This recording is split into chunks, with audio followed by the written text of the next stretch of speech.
Welcome to this episode of YPAL's Tales from the Super Yacht Laundry. I am joined today by the gorgeous Danielle. I saw my friend Danella, so my mouth keeps trying to say Danella, but you're not. You're Danielle McLaren from YotSpot.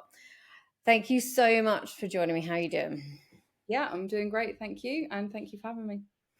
You're more than welcome. We've known each other quite a while now. I was just asking you how long you've done long service at YotSpot. That's 3 years. Yeah, 3-year anniversary literally last week. So yeah, I've been here for 3 years.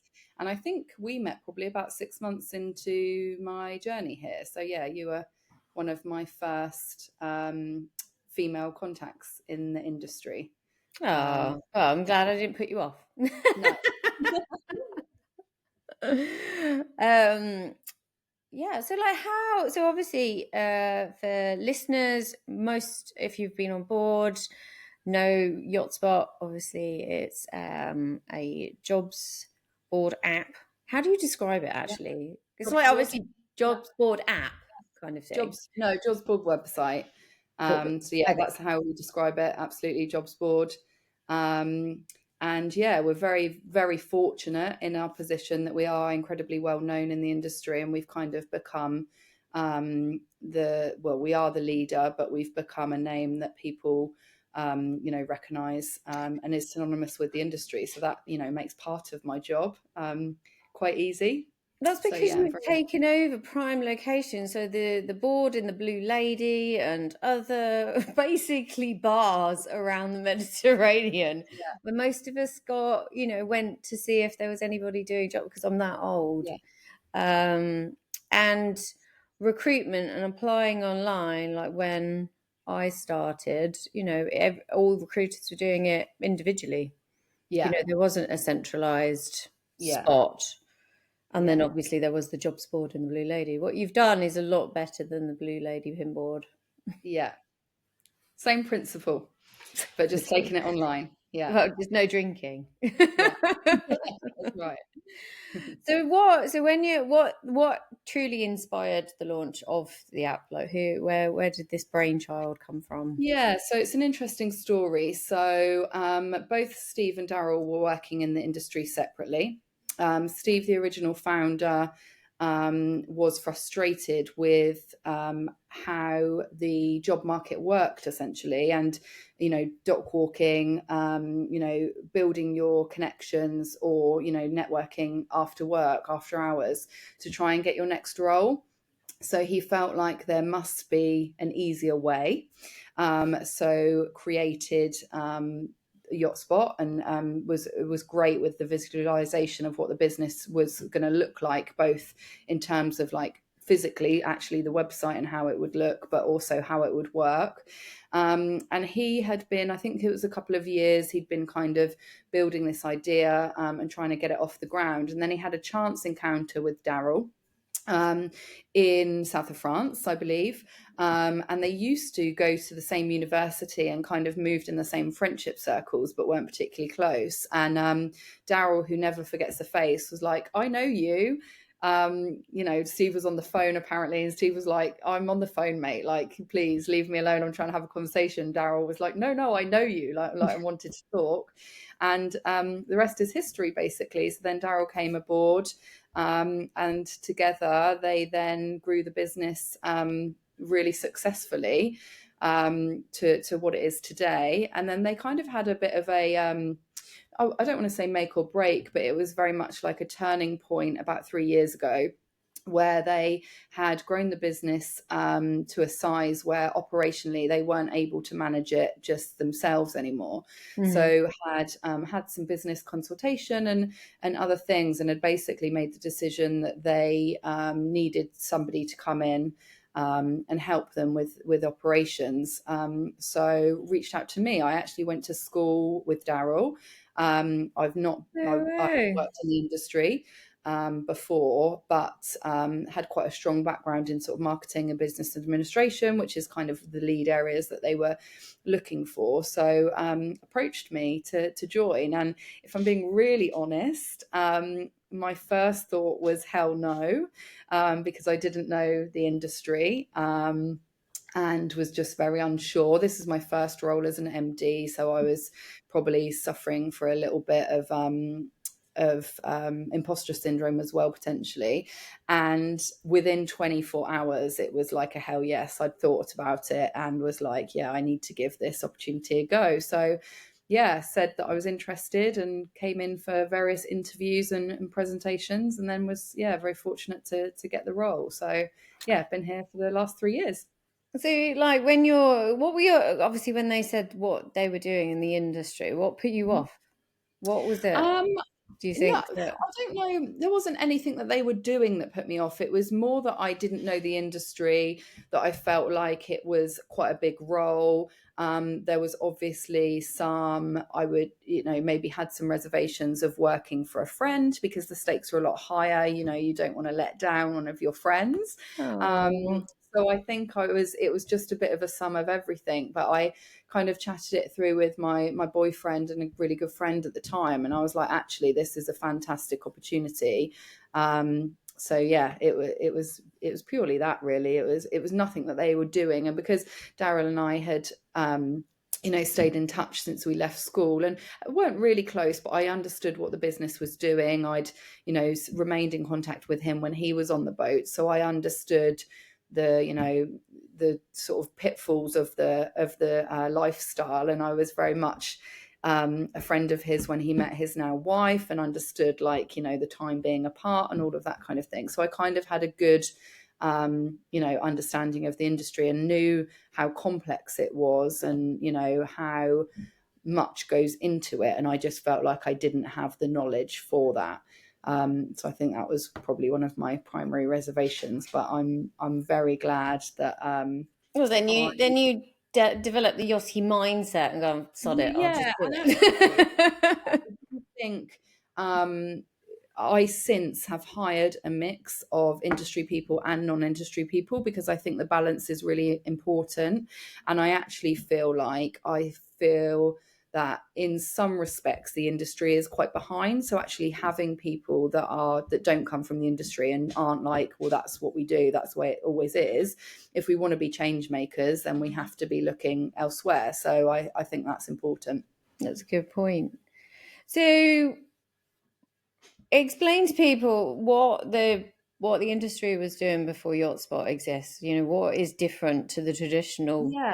So I think process that you've changed. Yeah, so before YotSpot, as I understand it, obviously not being in the industry at that time, there was lots of word of mouth recruitment. There was lots of little black book type recruitment. A lot of the recruitment agencies were existing, but they were operating in silos, all with their different systems. So I think from a crew perspective, that was quite frustrating, because you would have to potentially register with 10 agencies. Now we've become industry standard. Most agencies use us as their database, because it's easier for the crew to update, one single source of truth, or one point of truth, as we would say in sort of a data environment. So I think that it's made that a lot easier from the crew's perspective, but also from the employer's perspective as well. So instead of having, a stack of 20 CVs that you've received from dock walkers, you've spoken to your mate that's on another vessel of the same size and has had to let somebody go due to visas or whatever, but it's a cruise itinerary that works for you, or friends of friends, or people that have worked for you before on previous boats. That all of those things still exist, absolutely, but I think if you're then looking to source from a wider pool, YotSpot allows you to do that with pretty much the entire industry within our database. So that's really powerful. And I think that's what's led us to the position that we're in today. It works from both the crew and the employer point of view. That's really good. So the feedback from the crew is, it's simplified the process. Yeah. I mean, to be fair, I have queued outside Blue Water, so it's like many, many years ago. Yeah. And the Um, agencies still operate like that. They have to, particularly the ones that are in, Antibes or those key hubs, Palma. They will only take appointments on certain days, and they might not take walk-ins, just because they're so, it's a capacity issue. So I mhm. think we, we take some of the legwork out of that from crew, but yeah, also from the employer side of things. It would make it. I don't know whether it would have been a good idea that you'd been around in like a good thing that you were around when I was looking, because you would have made it even easier. Like I used to Yeah. get my then boyfriend at the time was questioning my job search. What's it? Commitment. Enthusiasm, because I literally every time he Enthusiasm. called me, I'd be on the beach. Yeah. You know, like, because obviously I've Yeah. registered, so you just wait, and you might as Yeah. well wait on the beach. There's no point in waiting in the crew house, is there? Yeah. Whether there's rosé there or not is irrelevant. It's Okay? When it irrelevant. gets past probably about 12 in the afternoon, well, probably maybe 2, generally people aren't going to call you. So, Yeah. I'm not saying that that looks bad on recruiters that they've gone for their lunch and then they're not placing anybody after lunch, Yeah. but that's generally what we did. So, it probably would have made it easier for me to go to the Yeah. beach. Take the stress out of job hunting, that's for sure. Yeah. Um, do you think the job as a jobs board, like how, let me try and say this again. Do you think jobs board as a job board app kind of thing, do you have a responsibility beyond just listing the job? Yeah, I From your think like, so. where's what when we're looking at crew Yeah. welfare and the ethics of hiring, obviously, yes, you Yeah. are just it's a way to get that job out there. But do you have you reflected on like a code of ethics for yourselves, really? Yeah, absolutely. So we have, firstly, I think it's important to note that we are the conduit between the crew and the employer. So whereas a recruitment agency would do contracts and that kind of thing, we're very hands off. So we're the connection point between the two. So actually, when it comes to your terms of your contract, all of that kind of stuff, that is made with the employer directly, not with us. But we absolutely have a code of practice and a standard of ethics that we set ourselves and that we obviously adhere to in running the jobs board. For me, it's very important that we keep crews safe. So vessels have to register, and any crew details are behind a paywall. And once they've passed that paywall, we've got the boat details, we've got the captain's details, we've got the recruitment agency's details. We also don't allow any direct messages or phone calls to crew, or to and from crew. So employers are not allowed to put in email addresses or phone numbers within their job listing. It has to all go through the YotSpot ecosystem, and that allows us to track and make sure that people can't be contacted directly until they're ready. And it also keeps obviously a record of everything that is happening in our system. From the crew side of things, we also have standards. So we integrate with Crew Pass, which people can opt to do if they want to. So that's an enhanced CRB check. So crew can put that on their profile if they'd like to. We also get them to declare whether they have a criminal record or not. And if it's been flagged to us that somebody has made an incorrect self-declaration, then we will fully investigate that. So there's lots of like little things that we do to try and set standards. What we've also started doing since I joined the business is looking at the quality of our data. So we will do random reference checks on crew profiles. So when a crew member uploads their profile, they have to put references before they complete their profile and apply for roles. So what we've started doing is due diligence surrounding those reference checks to make sure those reference checks are valid. So we will make random calls to referees, just to make sure that the quality of our database remains high. That's going over and above what Yeah, technically, we because try obviously to go as a over. recruiter, you're supposed to be doing those kind of things, but that's kind Absolutely. of, it gives them a little bit more confidence that Yeah, obviously the and we put candidates all the they're information. contacting. That's right. We put all the information there. So the reason that a crew member cannot complete their profile until they've got those references is so that employer is able to make a call to somebody to make sure that person is who they say they are, and that increases the quality of our database and the crew members that we hold. So we try and think about it from both sides.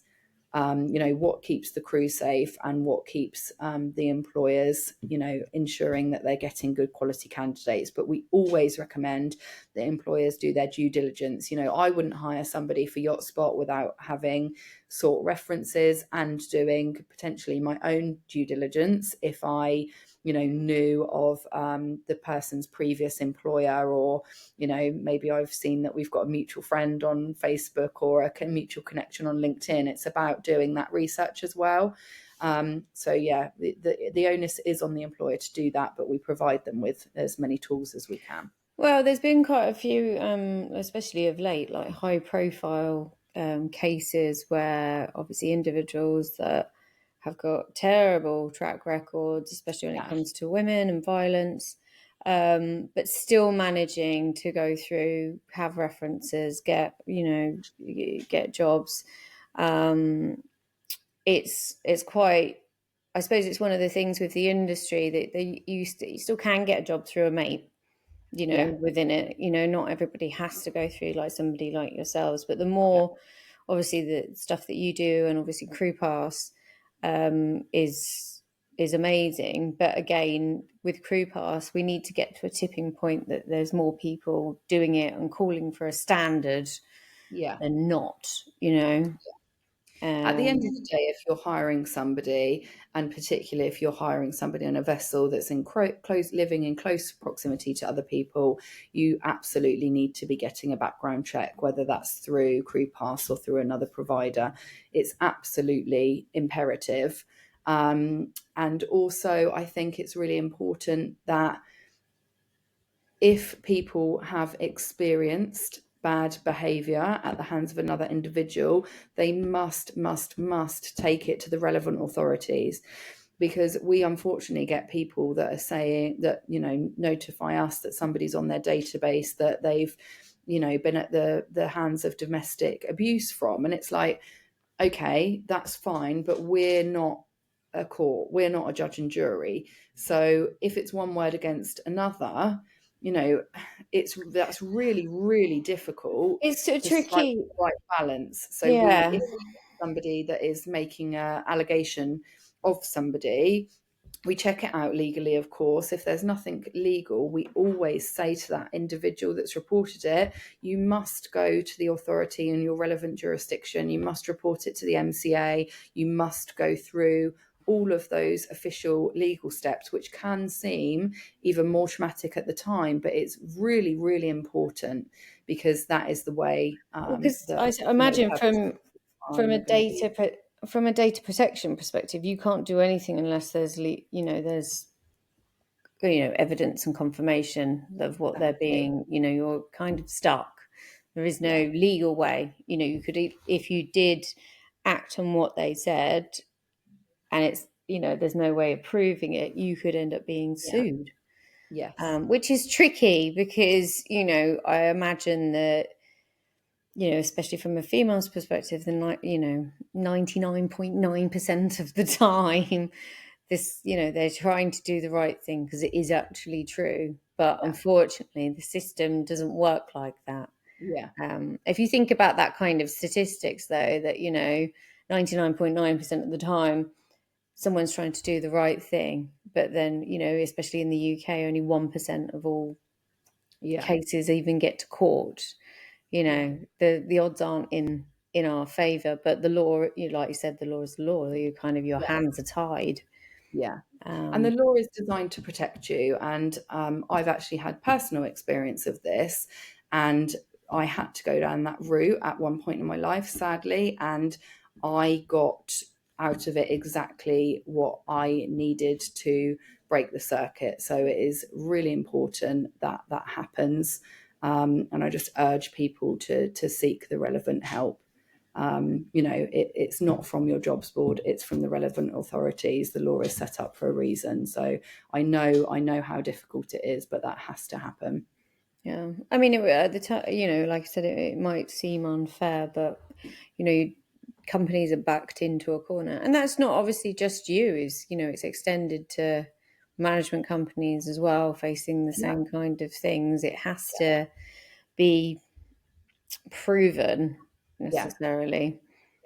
Although loads of people have been engineered off boats for less stuff, if you know what I mean. People getting fired for no apparent reason. Again, though, if you feel like you've encountered unfair dismissal, take it down the legal route. If you feel like you have a case, I would absolutely urge people to do that. Again, I've experienced that in my time. So you have to, if you feel like you've got a case and you really feel like you haven't been treated in a fair and legal way, then take it further, take it to the authorities or a lawyer. Yeah, I mean, that's another episode, how complicated it is out there. I'm pretty sure I have another episode of this podcast on going down that. And actually, we've got one on the horizon with Nautilus. So, like, how complicated it is. Because all like I've said to, on many episodes of this podcast, all issues on board turn into employment issues. Yes. Because you're at work. So everything that is happening on board is an employment issue. It might come under different guises of a mental health, or do you know what I mean, a physical illness, but it's still a work related issue. And that's where, other entities, like what you're saying, go into different authorities about it. Nautilus, basically they're lawyers.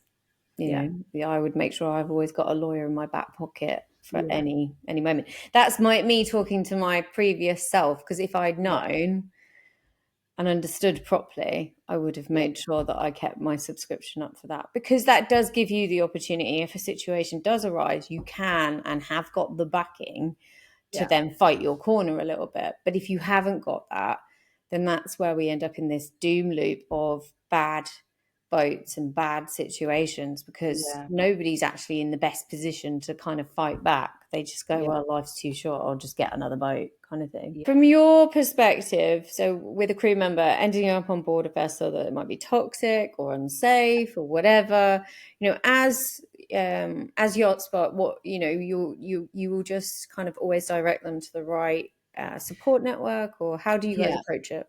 Absolutely. So if the vessel is toxic or there's an unsafe environment, then you need to decide whether that is legally unsafe. If it is, then you need to report it to the relevant authorities in the jurisdiction that you're in, the MCA potentially, Nautilus as well, absolutely. I would also recommend speaking to the management company.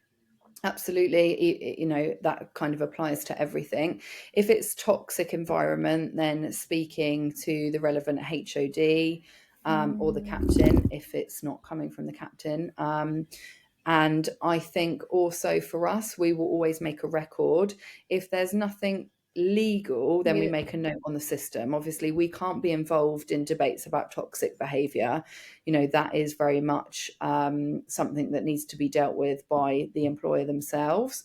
But we do make a note on our system. And then if we have more than one, obviously, note against a particular vessel or person, then we would investigate it, and we would potentially refuse service. But it depends on the seriousness of the allegation. I suppose, you do hold ultimate, it's your platform at the end of the day, and the line has to stop you, somewhere. And if the evidence is piling up, then you have to have that right. To go, it's all looking a little bit shady. We're gonna even suspend it just for a while whilst whatever happens. Because it's a bit tricky, especially with stuff like that, because obviously you get a boat and you're like, oh, such and such boat, it's just apparently a disaster, and this happened, that happened, and then you change management company, the whole entire crew changes, so you can't go by just the name of the boat. Absolutely, and we've had that scenario very recently, with a high profile vessel lost all of its crew, changed the crew out, and apparently it's a totally different place to work now. So it's really difficult, establishing the line. But we have to remember that we're a jobs board to connect crew with work. We're not there as a culture, representative and a mediator for problems on board. What I will say is we've all experienced bad working cultures. And I think if you're a leader, you then know how important it is to foster, a great culture in your business. Mm-hmm. So I think that just because somebody finds something, toxic might not be the same for somebody else. And we just have to make sure that you're going through the proper channels if you're reporting things, and making the decision if something is a legal matter or if it's an opinion based matter, and acting accordingly. Yeah, it is like you said, it's like, where's your line? At the end of the day, Yeah. you want a good reputation for fairness. So Yes. obviously that's where we can talk about obviously where you are and what you've got on the horizon, but let's go back in Yeah. time. Okay. Bad practice when it comes to recruitment. Now, I could Yes. probably list a whole bunch of experiences that weren't particularly great. But where do you see YotSpot in kind of changing this? So, is it like when you guys started, what the Wild Yeah. West was like? Yeah. What did YotSpot's existence do you think changed? So I think having a paid for service is really important, because generally employers that are willing to pay for a service have, certain standards of recruitment, and hopefully that sets a bit of a precedent and an expectation in how they're going to behave as an employer. I think that taking away recruitment from social media is really important, because I think it's unregulated. You have no idea who is behind that profile. You've got no traceability if somebody decides to, delete their account, or, after they've interviewed you under false pretenses or got you into a certain location under false pretenses. So I think, having levels of protection that a website like YotSpot affords is really good. And I think that's one of the key focuses of us as a business, to sort of take the risk out of it for crew, particularly green crew. So I think that's probably the most important point, and one of the key things that we've changed. When it comes to other things, what else have we changed? I suppose from an employer's side of thing, we have really changed the way that potential candidates are presented. So I think that if I was hiring, I wouldn't want to put a message on Facebook saying, I'm looking for an office manager, please send your details over, because I would get one person that just tags their friend.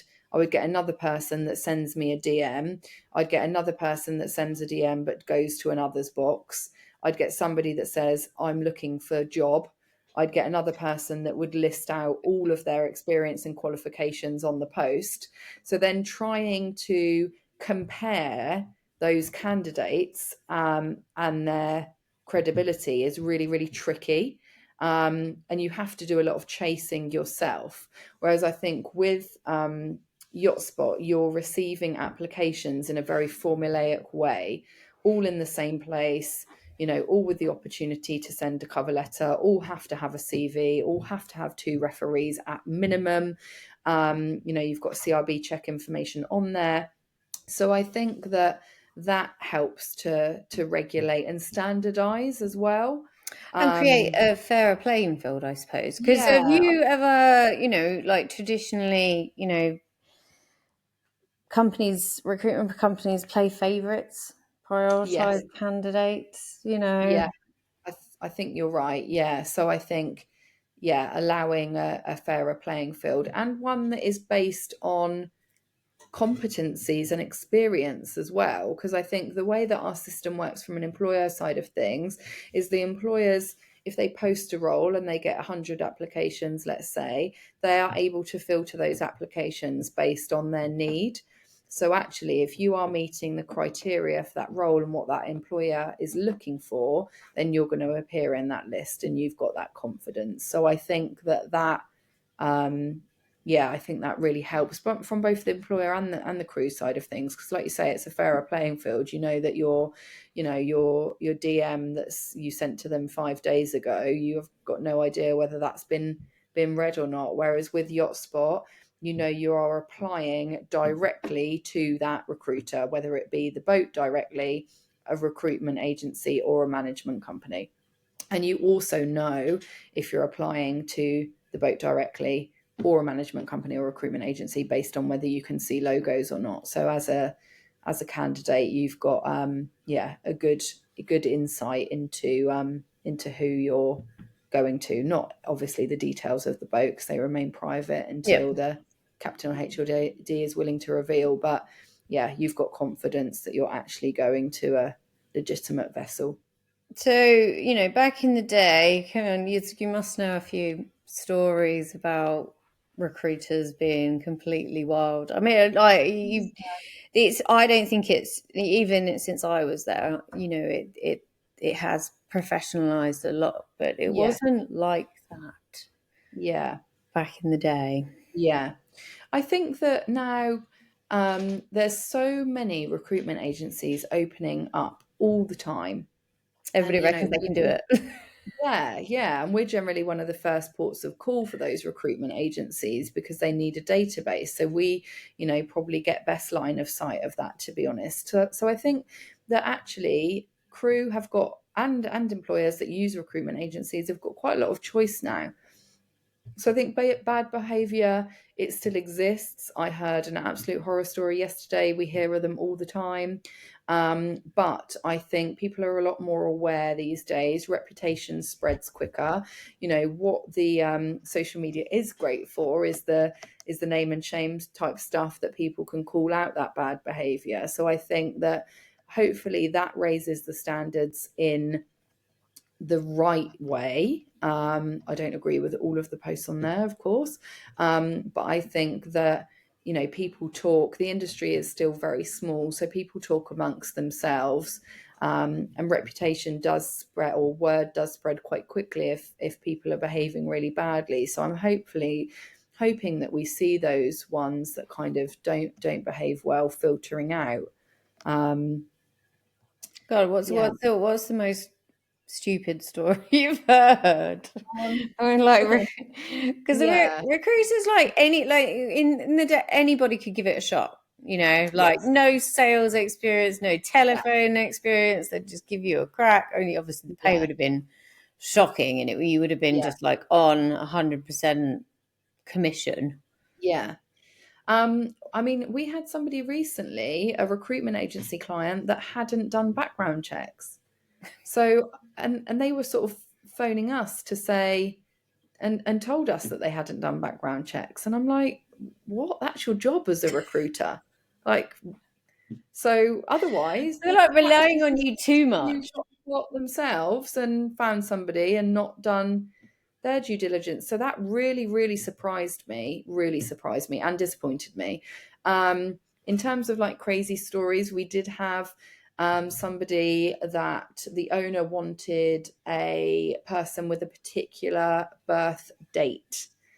So, and it was due to not star sign stuff, but astrological placement of the crew. And the owner had mapped out everybody's birth date. And so he wanted somebody with this particular date, which was really interesting. The recruiter reached out to us for some support. They were a YotSpot customer, so wanted to try and find this person on our database, and we found them for them. So yeah, that was a really interesting one. That was probably my craziest want. It's weird. Yeah. It's weird, because there is, obviously we talk about it's an industry and professionalism, but ultimately, they're holiday homes on the Yes. water. Yeah. So Yeah. if they have this weird thing, Yeah. you kind of got to roll with it, even though it doesn't make, Yeah. it's And that recruiter is going to look amazing to their client because they'd found that absolute niche request. I mean, people on land in HR departments will literally be dying inside, because I Yeah. don't know whether they've ever had a case where they've asked for something like that. But obviously, Yeah. I wanted, put myself forward for boats, and they're only accepting girls that are like 5'9", have to be Yeah. 5'9" and a size 10, Yeah. which obviously on land, Yeah. I mean, that is so outdated now, and legally, that's absolutely not cool. We have, and I probably should have mentioned this earlier, but we have certain like keywords that are blocked. So employers cannot post that kind of thing on YotSpot. You can't, ask for somebody young. You can't ask for slim, those kind of things. So yeah, I'm hearing less of that kind of stuff. But yeah, it does still obviously come up. But yeah, unfortunately, generally, I think a lot of that stuff is through social media, where they're sort of saying, model stew wanted, and it's like, oh guys, come on, like that's not good enough now. It was it was a Russian boat that they were just obsessed. You had to be tall and leggy. Yeah. That was the criteria. I am the opposite of tall and leggy, so I was definitely not going to be put forward to anybody. And I think I would say that you dodged a bullet. So I think I don't know we about do that. They still. just obviously had loads of really high shelves and like Yeah, that's cupboards, right. Yeah. And and there's no stalls aboard. One thing that we do still see quite a lot of is, no drama queens, or, must be willing to work super hard, and, that kind of stuff. And when I first joined, I was like, this isn't good enough. We can't be putting this no drama queens in adverts. Like, we're a professional organization. What are we thinking allowing employers to do that? But actually, I think that I've come around to the idea now, because I do think it gives an indication to the crew member of what that vessel is going to be like based on what they write. So as long as there's nothing that's discriminatory or illegal, obviously it isn't allowed through. But if they're saying no drama, we're a zero drama boat, you're thinking, we probably are. Thou protest too much, you probably do have drama. So we allow that stuff through because we think it gives the crew a good line of sight as to what they can expect. I think it, like, in that kind of terminology, like, we've Yeah. just been through hell and we've hired a couple of idiots.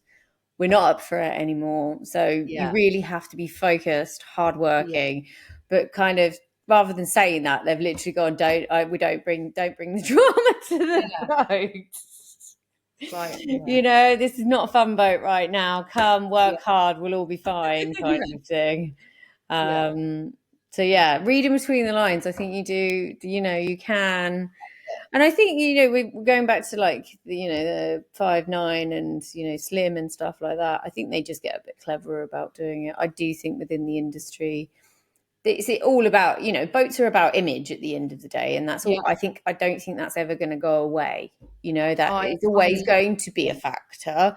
But I think it's not as offensive as it was before. I think you're probably right. But what I would say to people, if they feel like they have experienced discrimination in the recruitment process post YotSpot, please report it to us, and make sure you report it to the management company, Nautilus, NCA, just report, because that's the only way that we're going to stamp out that behaviour for future, not letting people get away with it. So, yeah.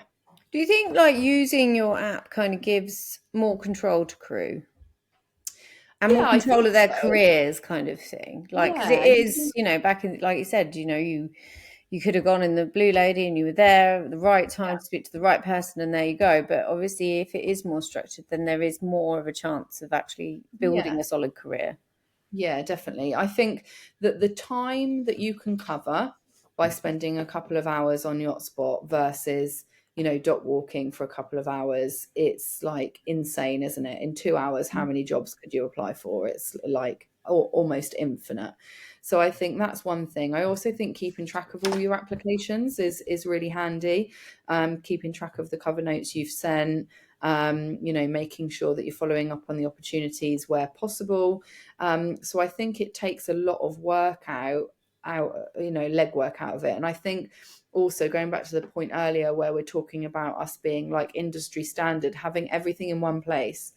So, that's so much easier to just be updating one profile with your certs or your latest reference that you've received, or, the latest experience that you've gained. Is so much easier than having to notify the 10 recruitment agencies that you're registered with that you've now got this glowing reference, or you've now decided to get a CRB check or background check. I keep calling it CRB, that's so old school, background check. So I think taking more control into your application process, and having the safety that that you're applying to legitimate recruiters is really important. Do you think, obviously, you're being a tech company, it's still a balance with the tech and the human touch? Because Yeah, I think so. with everything, all technologies are like a million miles an hour these days. Yeah. Do you think there will always be a place for the recruiter kind of thing? Yeah, I really do. I think that there is a massive strength to a recruitment agency that operate well with good recruiters that care about people. And I think that, it's essentially you're doing a job or part of a job of the captain or the HOD for that specific part of their business. So a good recruiter should know their boat really well, know the personalities, know the type of individual that the captain or HOD is looking for, but also understand what those wants and needs and likes and dislikes of that captain are. So I think, we're working really hard to develop the platform as much as we can, but we can't take away that final bit of human touch, which I do think is really valuable. I do really think there'll always be a need for recruiters in any industry, but definitely good ones, because as the technology advances, somebody that's just placing somebody like willy-nilly and not doing background checks and not putting the right person in the role, I think they're going to fall away a little bit. Mm-hmm. But yeah, I do think there'll always be a need for good quality. When you think about, obviously, because you've been with the company 3 years, captains and management companies, how have they responded to YotSpot? So obviously in the beginning, with they're quite loyal to traditional recruitment processes. Did it take them a Yeah. while to kind of come over? Like how was it? No, I think we've got a really good balance. So actually, a lot of our larger vessels will use us and they will use a recruiter. So they will have their preferred recruiter, and then they'll also have their YotSpot account. And based on there's normally sort of a couple of things that are involved in the decision making. It's the seniority of the role, and then also the time essentially that the captain has. So I think that, and I would make the same decision in my business as well. So I will often place my own candidates, and I'll use YotSpot and LinkedIn. But I've also used a recruiter when I don't have the time to filter those applications and I need some support in doing that, or I've got a specialist need to fill. So I think it depends on that really. And yeah, we coexist very happily alongside recruitment agencies. So boats do go into a moment, it could be mid-charter, someone's got off, someone's got Yeah, fired, desperate times call for desperate, like it's all hands. yeah, So you and however many recruiters to get it done. Yeah. But like you Yeah. said, if time's on their side and the boat can just use yourselves, Yes. I suppose. So it gives Yeah. them an option. So obviously it's another option Yes. within the industry.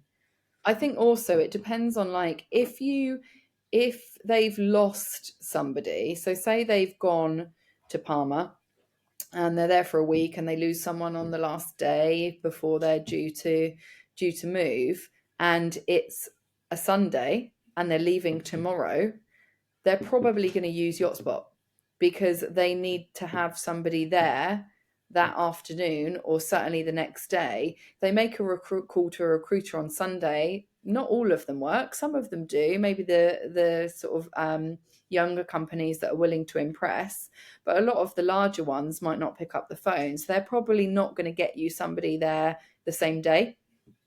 So I think it's time frame from both the time that the captain or HOD has, but also the time need of the charter or whatever's happening next for that boat. Yeah. So, I'm part way through a podcast about AI. It's literally terrifying, but kind of intriguing at the same time. So I'm in the for AI camp. I do like it. I think it's one of those moments in history where you have to embrace or die. It's coming whether you like it or not. I do quite like the fact that it can't come up with original thought. I think that's probably going to be the ultimate, there's lots it can't do. So the future of hiring in the yachty world, can you see stuff on the horizon for it? So I think the future of AI in yachting for us is we are using it to support our business, so support our business operations, and it's becoming more and more helpful as the tools grow. We have been using AI for a while in the algorithms that operate behind the scenes for search criteria, etc. But actually, we've just started taking it front facing to the client. So we are now making recommendations on short lists of candidates with summaries and like synopsises for employers to help them, make choices if they're short of time. I think the next step for us will be using AI to support the writing of job roles and posting roles, which will help from both the client side, the employer side, and the crew side, because the more detail that you're seeing in a job ad would be better. So we're just continuing to evolve and use it and put it in different places. It's been a really interesting journey for us. Really interesting. It's rapid. It's honestly the change in technology is absolutely insane. I can give you an example. So we obviously started the Yacht Puzzle Wisdom app. In the beginning, that cost nearly £3,000. Yeah. You can get one, obviously similar framework, not as many features. Max, who works on this podcast with me, she recreated it in 10 minutes using AI for $20 a month. Yeah, insane. So I think, with the rapid, situations like yourself, you're ahead of the curve because you're already established. So really it's just adapt or you'll get left behind. I think we'll just get to a saturation point because technically everybody could create an app now. Yeah, It's that's it. crazy. Yeah. And I think the original thought thing, like you mentioned, is important. We still need originality, but it's almost like it's it's so many people's thoughts, isn't it, that have gone into it, that it's almost like, actually, could that even be better than one person's original thought? I just don't know. But I was a little bit resistant to it for personal use, or like for business personal use, until recently. But I can be quite direct sometimes with my comms. So I actually have used it recently to Sound more friendly.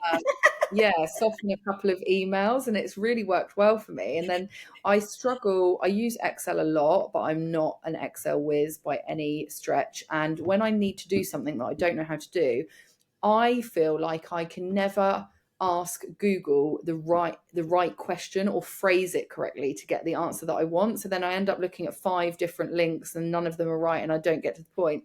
So I asked AI for a formula yesterday and it delivered, and I was like, that is amazing, and I was really happy with that. So Wow. any Excel formula questions are coming from me, and I just like the way that it's more conversational. Google can be a little bit literal, so sometimes if you don't Google quite the right thing, you might not get the right result. Whereas I think that AI is really great at sort of reading people because of its learning. So it understood what I was saying with me just asking it once rather Right. than. It gets to know you, which is kind of freaky at the same time. Yeah. Like, the part of me is like, if I put this into a robot and it lived in my house, it would probably end up killing me eventually. Yeah. But it's, it is the yachting industry has been changed by the existence of online in many Yeah. different ways, whether that's actually your time on board, training on board, hiring on board, and then, learning for your next, from a female perspective, learning for your next business or career afterwards. So, Yeah. it is incredible. And yeah, like I said, it's embrace or die, really. Yeah. So looking forward to the future, if you could introduce an industry standard right Ooh. now, so you have the power, Yeah. when it comes to recruitment, what would you do? When you're talking to the powers that be, I want a new regulation that does this. I think it would have to be the discrimination. It's got to be, hasn't it, if you're talking about employment? So just make sure that nobody was discriminated against at any stage of the hiring process. Yeah, very, very tricky one, but I think that would make the world a better place. And I have to say, I've already seen in my 3 years here change in terms of the number of women in the industry in senior roles and in roles that you wouldn't traditionally consider to be female led. So yeah, I'm absolutely loving seeing that. So yeah, I think that would be really, yeah, I'd have to put my money there, I think. Oh, make the world a better place. Make the Yes, world a exactly. better place. Exactly. Yeah. But there are crazy women that want to be on deck, I Yes. never Yeah. understood them. Yeah. I was No, not one of love those. I was not I one met of those my women. I met my first female engineer in Oh, Antigua. Yeah, and I was made up. So I was like, yeah, that's amazing. at least they've got Um, the option. I think that's the yeah, yeah. And it comes, it's not just women, it's underrepresented communities in general. And I think we're seeing more ethnicities as well. We're seeing more women in different roles, seeing more women in leadership roles, more female captains. So yeah, I think, yeah, making sure that nobody could be discriminated against would be my top one. Okay. So another question, final question, then we'll just do a Yeah, few of quick course. ones. One thing you think recruitment in the industry should take more responsibility for? Ooh, I think people need to take responsibility for the decisions that they've made. So I think that, you know, you asked about bad behavior earlier, and most of the bad behavior is down to bad employment practices or the stuff that we hear about, certainly.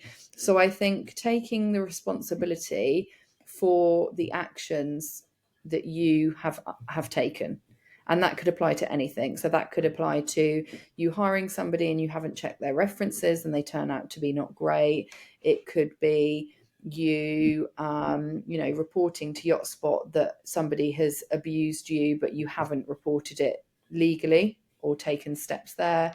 I think it could be about maybe dismissing somebody, and if you've dismissed somebody but you haven't gone the right way about it, and then you're being there's maybe an employment case, then you've made that decision at the time. So I think people taking accountability for the decisions that they're making is really important. You have to look within. Have to One look of my within. best phrases, both within the business and privately. You've got to look at yourself first and what you could have done differently, or what you could do to change or adapt or help further before you move on to others. With the stories that you hear, obviously, you've heard throughout the years, do you think it's becoming a safer place for women in the industry? Yes, I do, because I think that there's more awareness. So I couldn't comment on whether it's safer. I wouldn't have any way to measure that, but I think there's more awareness on bad behavior, and with things like name and shame, which is where social media really shines. Hopefully people don't want to behave badly because they don't want to be subject to a post on there. So I think that's where that kind of stuff is really good. So yeah, I hope that that's changing. Good.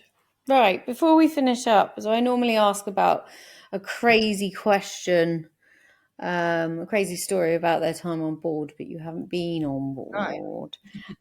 So we'll do some kind of standardized. Right. So biggest red flag when listing with the job listing. What is a big red flag?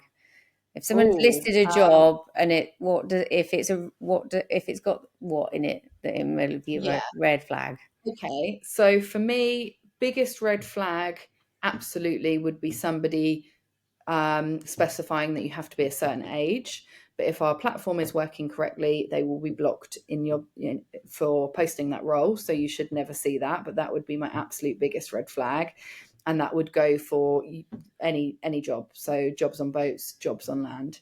I think that one's really, really important. And then if it was a role that got through and was posted on YotSpot, then it would be something like the no drama queens or something, because I just feel like if somebody's writing that, I feel like they are the drama. And Yeah. I think you can definitely Or they've expect had drama. I think that kind of says that's drama. kind of Yeah. there's been It drama and they don't want any more drama.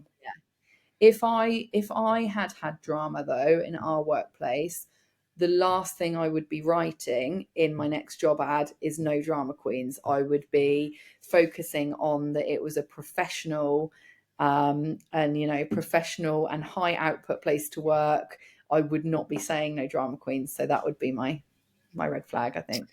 What's the most effective way for crew to stand out when applying online? Ooh, great one. So have a really, really well put together and accurate with your latest information and experience YotSpot profile. So make sure that that is all up to date. Your CV is secondary, your profile is primary. So if you're updating your CV because you've just done some day work or you've just done a month's contract, put it on your CV, but make sure it goes on your YotSpot profile as well, because the algorithm crawls your profile and not your CV. So that would be my absolute top tip. And then also always write a cover letter. Always write a cover letter, even if it's not mandatory. Don't make it too long, and make sure you put what you are going to bring to the boat or the role, not just talking all about yourself. There's ways to do that, and there's ways to relate it. So an example I always give is if it says in the job ad, for example, that it has a heavy water sports and scuba diving program, then in the cover letter, I would advise that you would write something like, I was really excited to read that the boat has a heavy scuba schedule because I am a paddy diver and I love XXX. So I think that, No. always do the cover letter. Set yourself apart at any opportunity. Most overlooked detail on a crew profile or CV. Oh, yeah, this is a really good one, and I've got a really good example for this. So I think putting some of your personal attributes or hobbies, because you can also use a keyword filter on YotSpot from an employer side of things. So I've got an amazing scenario for this, which is real life. So we've got a fleet of vessels, really high profile owner, and they had posted various roles. Owner is big into fitness. So they were looking for somebody that enjoyed road cycling. So when they were looking for the role, we sort of helped to support them to upload the role. And they said that they, ideally want somebody that's really into fitness, that's into road cycling. So we advised them to use the keyword search. So they were able to pop in, road cycling, and came up with a list of profiles that met that criteria. Wow. And that is what's going to set you. If you've got two people that apply that are both 100% suitable for the role, and one of you has got a personal, hobby or attribute that aligns with what the boss is looking for, then Or the right you're going to edge up. Yeah. So I think that's really important. Or the And it right can birthday. Who knows? or the right birthday. Yeah. I'm a So I think Scorpio. yeah putting in anything like that that's additional, and again, not making it too lengthy, but just putting a few things that you're into, keywords, your friend there. So I think that's really important. No, that's really good. One thing that you wish recruiters and captains would stop doing. Oh, I think I wish that they would stop complaining. Good luck with that. Yeah, about how many applications they receive through YotSpot. So it's no secret now that our numbers are crazy. There is a lot of competition for each role. That's the growth of our platform, but also the growth of the industry. And I think that it's not uncommon for us to see 300 applications for roles these days. And we do get some complaints from captains and hiring managers that don't know how to use the system. So they can filter out people, in a few clicks that are I was going to unsuitable say that by must be you. really easy on yours. You just kind of start narrowing down the field. Yeah, it's really easy, but the way the system works, you have to kind of put it in the job role details, and then you have to refilter. So we've changed it slightly, but there's still some sort of fundamental principles to enable you to do that. And a lot of captains sometimes complain that people that aren't meeting their criteria are allowed to apply, and we're like, yes, absolutely, we will never stop people from applying from a role, because our thought process is actually, if you've got like 9 out of 10 things, but you see a real diamond in the rough, which is our kind of phrase in the office, that actually you might want to make an exception for that person. So we allow everybody to apply just in case, but if they don't want to see people that meet the criteria, they can remove them very quickly. And if any recruiters are watching this, or captains or HODs that don't know how to do that, please get in touch. We'll show you. It's so easy. I just like the captain that says that obviously needs to use a recruitment company. Yeah, Then they do maybe, it or for they them. just need a little bit of If you haven't training. got time, then Yeah, just pass it on. yeah, Technically you're not paying, so pass it on. yeah. Do you know what I mean? Very, very interesting. Very interesting about, in a way, it's quite a simple change, kind of bringing it all together, but again, having a massive impact. And like we've said, Yeah. kind of raising the standards in lots of different ways, and long may it continue. So I would just like to finish. I'm going to finish with this. The craziest thing since you've been in the yachting industry. So you've been to, pies. You've been to the tropical locations. You've been to was there a moment when you were like, I work in the yachting industry now? Because obviously you said you were a bit reticent in the very, very beginning about coming in because you didn't know. But was there a moment where it kind of dawned on you, like, oh my God, like, how have I ended Yeah. up here? Yeah. So my first Monaco, Ah, I was like, wow, this is a lot. It's very hot. I found what I also struggle with, and I think it's probably the way that my brain works sometimes, is all the different companies are called super yacht something. So remembering, all blue. So remembering who's who is sometimes really tricky, particularly at a show like that where it's overwhelming and meeting a lot of people. But that trip for me, and we went to a fabulous management company party at the yacht club, and it was, they had every cuisine of food. They had like rollerbladers and flamenco dancers and a cigar bar and a band and a singer, and it was just the opulence surrounding this party was quite eye-opening. I've been to some great parties in my life, but not quite one on that level.